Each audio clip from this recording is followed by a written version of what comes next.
Armenia calls for a UN mission to monitor human rights in Nagorno-Karabakh as Azerbaijan regains control of the breakaway region. Pope Francis repeats his criticism of countries with anti-immigration policies as the Catholic Church marks World Day of Migrants and Refugees.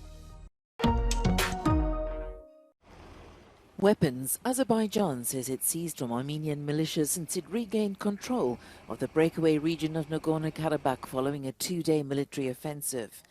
Meanwhile, Armenia has expressed its concerns for the safety of ethnic Armenians in the enclave as representatives of the two countries spoke at the United Nations in New York. Armenia has repeatedly warned the international community about the need for concrete and practical actions, including the dispatching of a UN interagency needs assessment and fact-finding mission to Nagorno-Karabakh. Azerbaijan says it's ready for dialogue with its Armenian neighbor. We continue to firmly believe that there is a historic opportunity for both Azerbaijan and Armenia to establish good neighborly relations and coexist side by side in peace as two sovereign states within their internationally recognized borders. He also promised that ethnic Armenians living in the territory would be treated the same as everyone else by the authorities. Azerbaijan reclaimed the enclave in a war in 2020.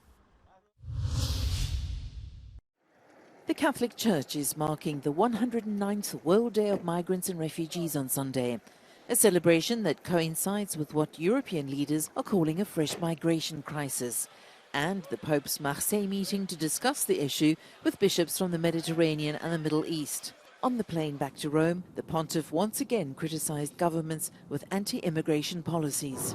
I migranti vanno accolti, accompagnati, promossi e integrati.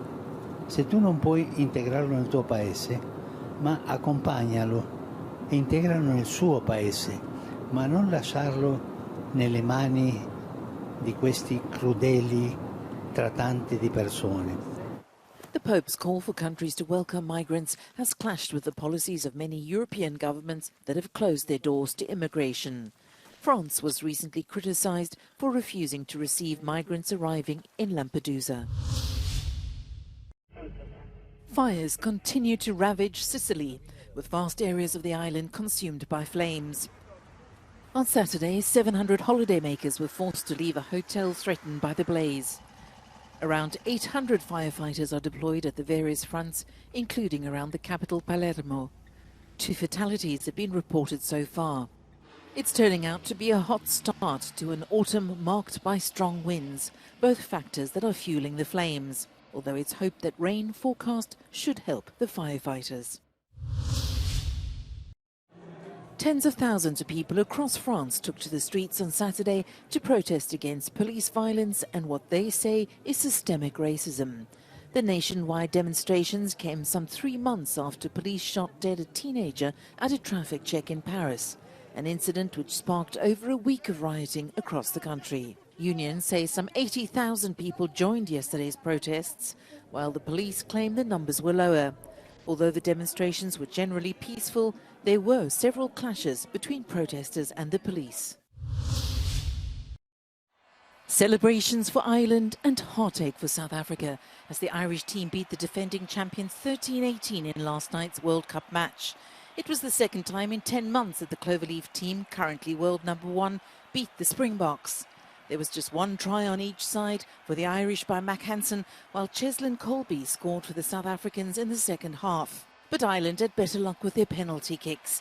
South Africa missed 4 of their 5 chances to put the ball through the post. Ireland lead Pool B with a 4-point advantage over South Africa.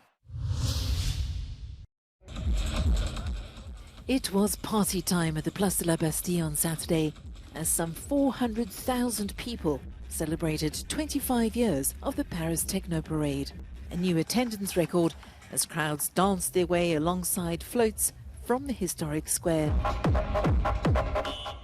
In just 3 decades, the electronic dance music genre has gone from an underground phenomenon produced for continuous DJ sets to something accepted and appreciated across generations.